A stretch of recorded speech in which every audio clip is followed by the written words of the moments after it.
Hello guys, Dustin here. This is the WP40. I have it all hooked up in the tank here. It's in my 29. If you guys aren't normal subscribers and haven't seen some of my other videos, this is a build that I'm working on right now. I'll go ahead and throw a link in right about now, so you can check that out if you want to. Go to the playlist. And so here it is. This is a 29-gallon tank, like I said. Got about 4 inches of water out of it, just so I can contain all the water that this thing's going to move. Even with that, that little bit of water, I still lose some splashes here and there. We'll get to that here in just a second. First impressions, we have some good, we have some real bad. There's a deal breaker for me on this thing. Maybe it's just user error. Maybe it's something wrong with this particular unit that I purchased. So I'm going to contact the manufacturer and ask that you guys leave any comments with experience about these things below as well. So let's get into it. So right now it's in feed mode. It looks like it's spinning, but it is not putting out much, if any flow at all, and obviously you wouldn't want it to in feed mode. It might actually be in reverse or something, just barely spinning along. But like I said, feed mode right now. I'm going to go ahead and take it out of feed mode. It's going to go into high. You know what? There. It's in high. This is supposed to be 3,500 gallons an hour. As you can see, it is absolutely tearing up this 29, moving a lot of water around. You can see I do have it slightly pointed up, just to kind of better demonstrate and show off some of the other functions. Obviously, even with it pointed straight down, it would move a buttload of water in this tiny tank.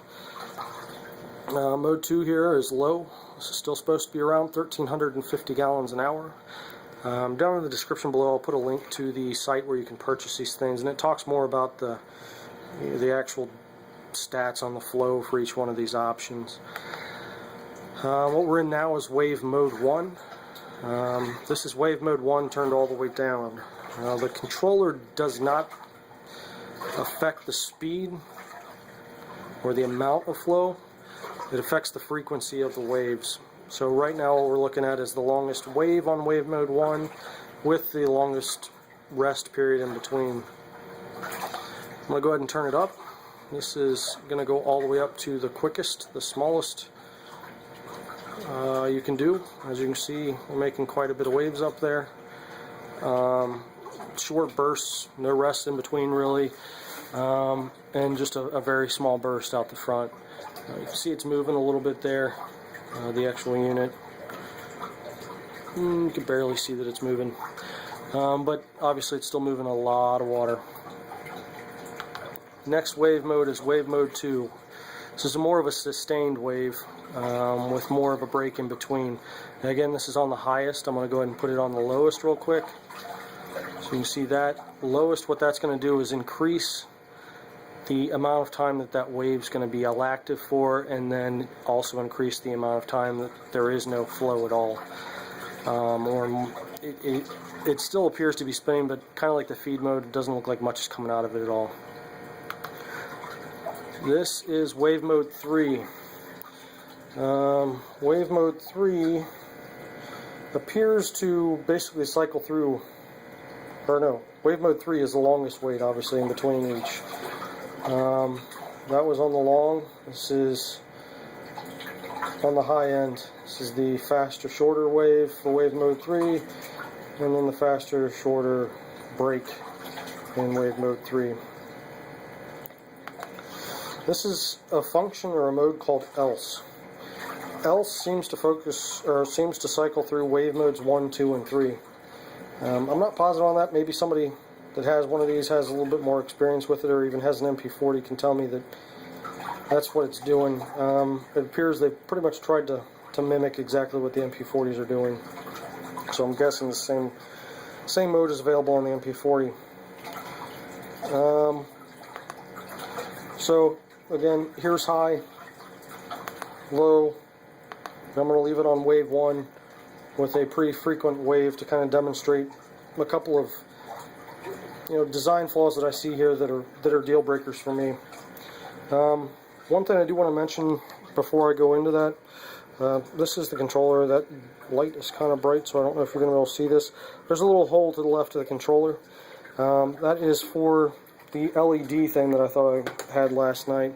What it actually is some type of light sensing diode to use night mode.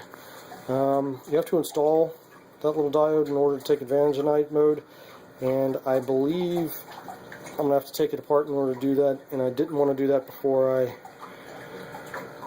got a video up. I didn't want to get in there and possibly knock a wire loose and have to resolder something out of the soldering iron at home tonight. But anyway, so here we go. Get into what I do not like about this unit. Here is a huge deal breaker for me. So there is the unit. Obviously, you point it down, it's going to contain the wave a lot better in this tank. You can see it still has a pretty good amount of movement, especially since we're in such a small tank. Anyway, so here's the problem. I'm pretty sure you guys are going to be able to hear the pulse that's going on right now. So if you can kind of follow that, and then this isn't sitting back the way it's supposed to right now. It's kind of floating on the front. I am putting some pressure on this to hold it back. That's another demonstration of how strong this is. I mean, I'm not struggling to hold it still or anything, but I'm not letting it flop around either. It's got a real good pulse to it. Anyway, so as I put this thing back in there to sit where it's supposed to,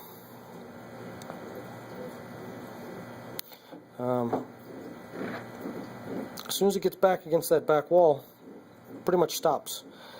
It's a major design flaw for me.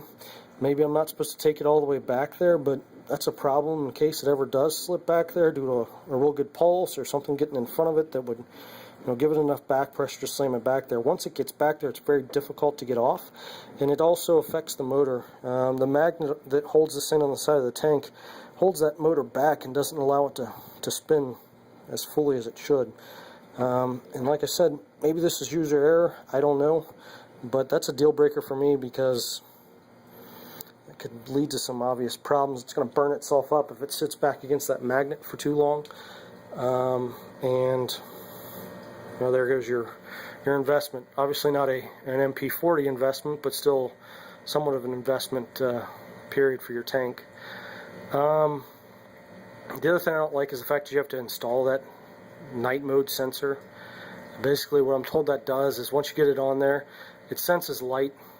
There's a little blurb on their website that says, if your lights are too bright, it might fry our little sensor.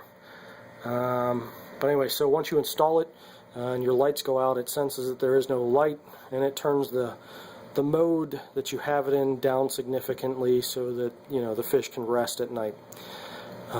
It's a nice mode. I wish it would come installed that way instead of asking you to make that change. But I don't know, maybe it's an option that some people don't want on there. Some people are going to want that to go 24/7 without a break. But anyway, as of right now, if you guys were to ask me if I would recommend this to anyone, I'd say it's a do not buy at this point.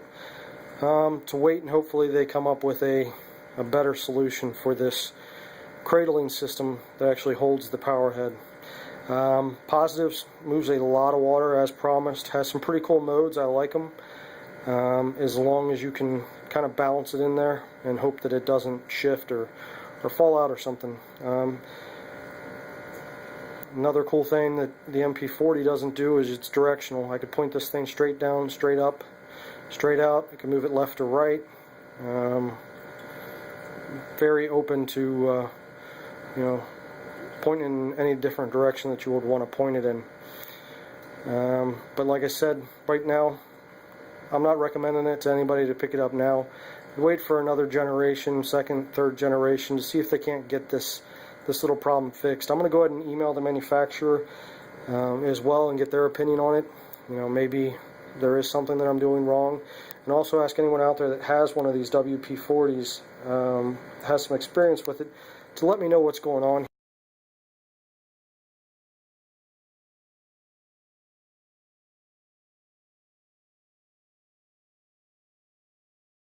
to see, but that thing is sitting all the way back in there, just like I had it when the motor fails. I'm really hoping this is maybe a production flaw, maybe the one I have, there's something wrong with it, but I'm guessing it's a flaw in the way this thing was designed. So right now I'm going to say no. Maybe down the line, if I get a good answer as to why it's doing this, I'll come back, let you guys know, an update, and hopefully, maybe somebody can come along in the comments and let us know that, it's something I'm doing wrong. But anyway, appreciate everybody watching. Picked up some new subscribers. I'll be talking about that later on this weekend. I'll get another update on the 29. Here's a quick one. It's sitting on the stand. The stand's painted black. Got some sides on it, painted the stand black. I need to get a front door. Debating on whether or not to paint the inside or not, but I'll kind of go over that this weekend. But anyway, as always, guys, thanks for watching. If you liked the video, appreciate it. If you would like, comment, subscribe to my channel for more videos like this. I always like to get new products out there and kind of let everybody know, give them a review, and I just hope that everyone appreciates it and wants to come back for more. Really so much appreciates it, but get something out of it, I guess. But anyway, if you guys would leave some comments below and let me know what you think. Thanks for watching.